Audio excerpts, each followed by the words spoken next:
बाप्पाचा शेवटचा दिवस. तर व्हिडिओ उशिराने पोस्ट करण्याचं कारण म्हणजेच कॉलेजचे असाइनमेंट्स, मॅन्युअल्स, कॉम्पिटिशन्स वगैरे वगैरे. बाप्पा ज्या दिवशी घरी जातो तो दिवस कसा निघून जातो कळतही नाही. दुपारी बाप्पासाठी मोदक बनवल्यानंतर संध्याकाळची शेवटची आरती करण्याची वेळ झाली.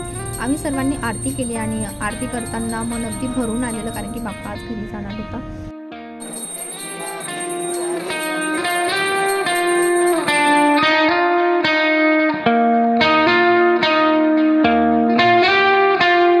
बाप्पा आता घरी जाणार म्हणून आमच्या साईडला असलं रडू कोसळलंय, कारण की पुन्हा शाळा सुरू होणार, पुन्हा आईचा मार खावा लागणार. आता बाप्पा गेल्यावर मारणार आहेत पप्पा. गणपती बाप्पा उठला, गणपती बाप्पा उठला.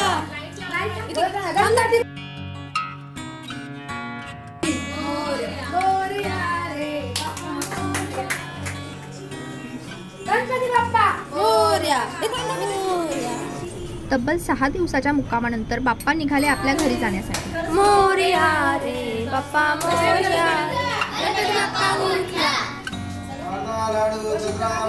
गणपती बाप्पा उंदराव. मोरया मंगल मूर्ती, मोरया मंदिर बाबा की जय.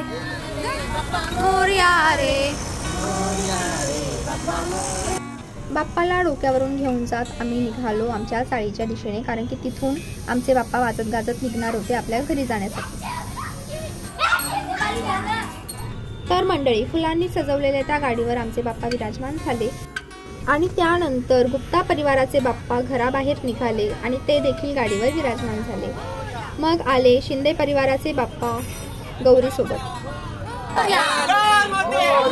तर अशा रीतीने तिन्ही बाप्पांची सोबत भेट झाल्यानंतर बाप्पा वाजत गाजत निघाले आपल्या घराकडे.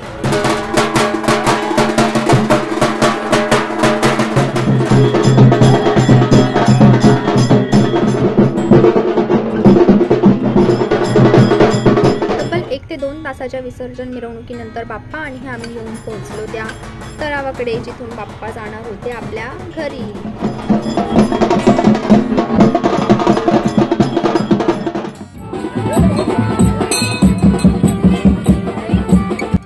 आणि मग सर्व बाप्पांची एकत्रित आम्ही निरोप आरती केली.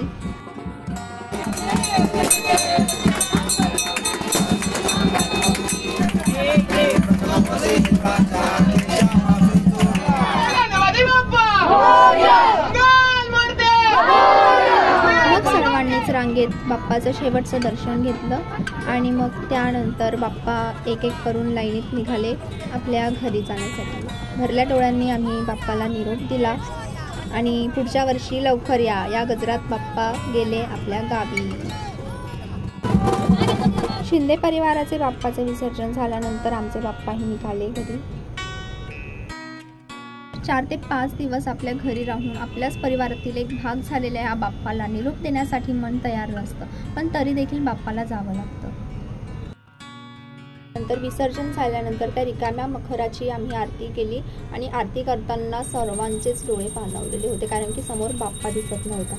तर अशा रीतीने बाप्पा गेले गावी आणि मन पुन्हा त्यांच्या येण्याची वाट पाहिली.